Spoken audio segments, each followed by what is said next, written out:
Happy New Year! It's Greg Otten here with MaritimeGardening.com, and according to my goldfish pond, it's freezing. It's about -9 or -10 Celsius here in Nova Scotia, Canada, and today, since I got the day off, I'm going to do a little bit of gardening. Stay with me.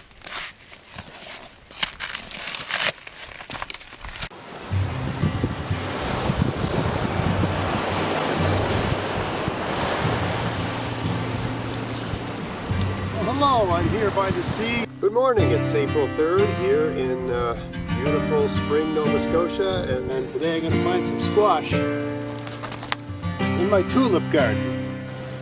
Hi, it's Greg Otten here with MaritimeGardening.com.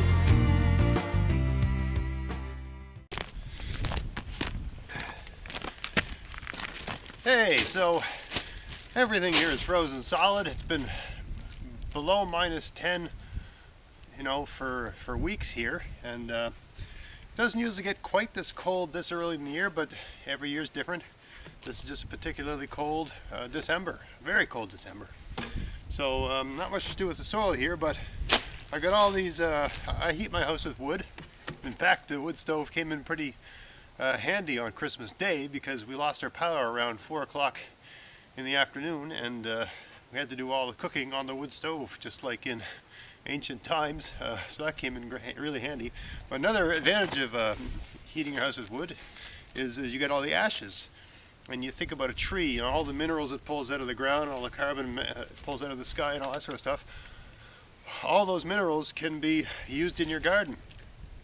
And so what I do is I save those ashes all year, and around this time of year I just sprinkle them about my garden. I don't put them on heavy, just a light dusting on all the areas around December, January, and just let it all work itself out over the course of the winter. The rain and the snow and all that sort of stuff, putting into the soil, and there's various minerals in ash. There's based on my reading on the University of Wisconsin Extension,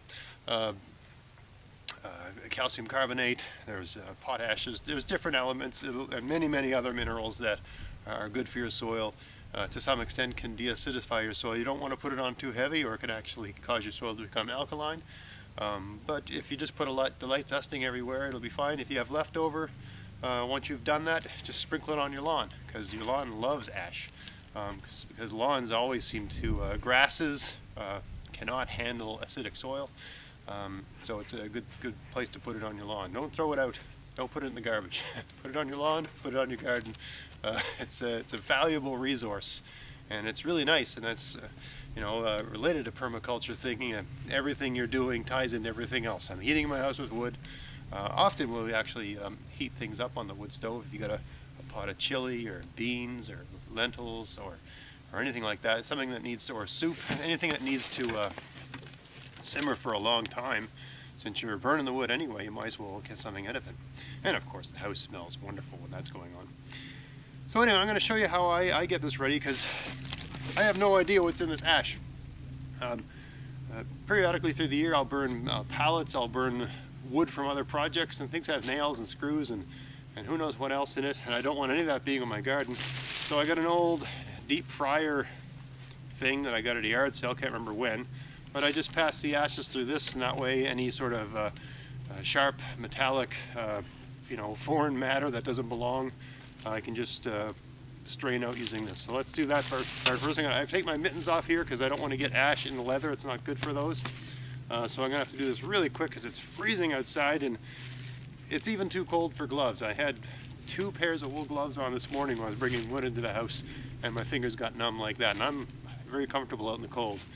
So I had to go totally Arctic here. I got leather with wool underneath. Anyway, I gotta take these off because I don't want to get the leather full of ash. It's not good for it. And try to do this as quick as I can. All right, so what we do. This is about a year's worth of ash, really. I'd say, what would that be, 3 cords? I'm not going to put that all in my garden here. And the charcoal, there's always some charcoal in there too. I put that in as well.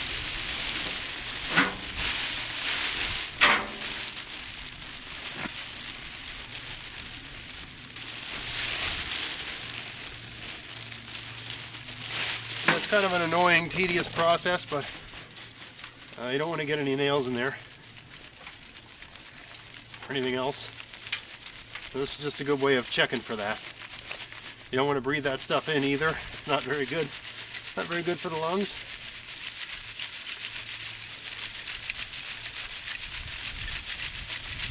I should put this charcoal in a bucket. All this charcoal you can use for barbecuing, right? So that's another side benefit. Why throw that away? The finer charcoal all go in my garden, but this heavier stuff I can use to make a nice barbecue.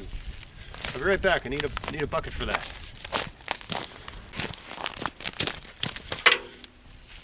Yeah, let's throw that in there. Another batch. I don't know how much battery I have in my camera here, so I'm gonna have to make this quick.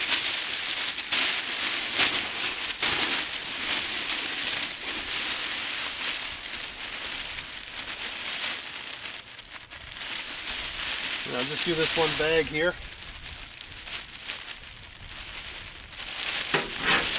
I can use that again. Let's give that a shake.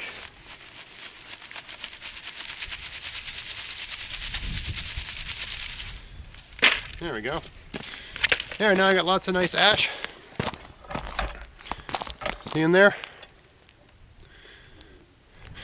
So now I can apply that to my gardens. So let me just give you a sense of how I go about doing that. Alright, so I transferred all that ash to a flower pot, which is about all I think a flower pot is good for in a garden in my opinion, but that's a topic for another video. And it's got these holes in the bottom, right? So it's perfect for distributing the ash so that it's not too heavily distributed. Just sort of go around and shake it. And if you've ever tried broadcasting this with your hands, it's kind of messy. So you just go about it like that. Just continue. So I'm just putting a very light layer on here, not too much.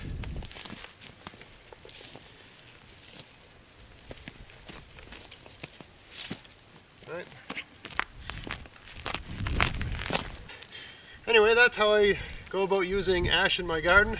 I'm going to do all the garden beds using that approach, and probably only take about 5 or 10 minutes and I'll be done for the season. Thanks for watching. Have a happy new year, and until next time, get out there, get at it, have fun in your garden. Thanks for watching.